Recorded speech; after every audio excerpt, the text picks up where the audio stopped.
In the mid-19th century, Ireland was facing one of the darkest chapters in its history, a disaster so devastating that it would change the country forever. Between 1845 and 1852, a deadly agricultural disease destroyed Ireland's potato crops. The potato was the main source of food for millions of Irish people. When it disappeared, hunger spread rapidly across the island. Families starved. Entire villages vanished. More than 1 million people died. Another million were forced to leave their homeland forever. This tragedy became known as the Great Irish Famine. But what very few people know is this. During Ireland's darkest hour, help came from a completely unexpected place: the Ottoman Empire. In the 1840s, Ireland was under British rule. Most of the land was owned by British landlords, while Irish farmers lived in extreme poverty. The Irish depended almost entirely on one crop: the potato. It was cheap, easy to grow, and capable of feeding entire families. Then, in 1845, disaster struck. A plant disease called potato blight spread across the fields. The crops turned black and rotten almost overnight. Within a year, food shortages became widespread. By 1847, known as Black 47, the situation was catastrophic. People collapsed on the roads from hunger. Children died in their parents' arms. Bodies were buried in mass graves. Meanwhile, huge amounts of food were still being exported from Ireland to England. The British government's response was slow, limited, and deeply controversial. Aid was restricted. Workhouses were overcrowded.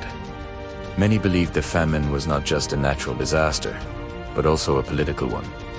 Ireland was dying, thousands of kilometers away, in Istanbul, the capital of the Ottoman Empire. The news of the famine reached the palace of Sultan Abdülmecid. The Sultan was only in his early 20s, but he was known for his interest in reforms, diplomacy, and humanitarian values. When he learned about the suffering in Ireland, he was deeply moved. He reportedly said that no people should be left to die of hunger, regardless of religion, nationality, or empire.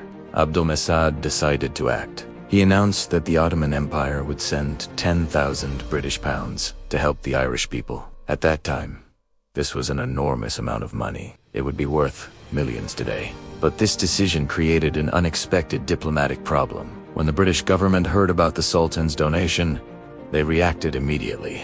Queen Victoria herself had donated £2,000 to Ireland. From the British perspective, it was unacceptable that a foreign Muslim ruler would appear more generous than the British monarch. A message was sent to the Ottoman court.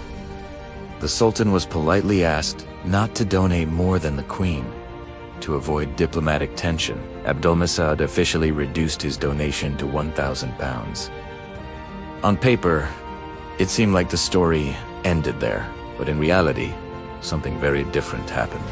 Instead of giving up, Sultan Abdülmecid chose another path. If money could not be sent openly, then food would be sent secretly. Without public announcements, without official ceremonies, the Sultan ordered the preparation of 3 Ottoman ships, fully loaded with grain, bread, and basic food supplies. The ships were sent across the Mediterranean, through the Atlantic, toward the coast of Ireland. This was not a simple journey. Britain controlled most of the surrounding waters. There was a real risk that the ships could be stopped or turned back, so the mission was kept quiet. No newspapers, no diplomatic statements. Just 3 ships sailing toward a starving nation.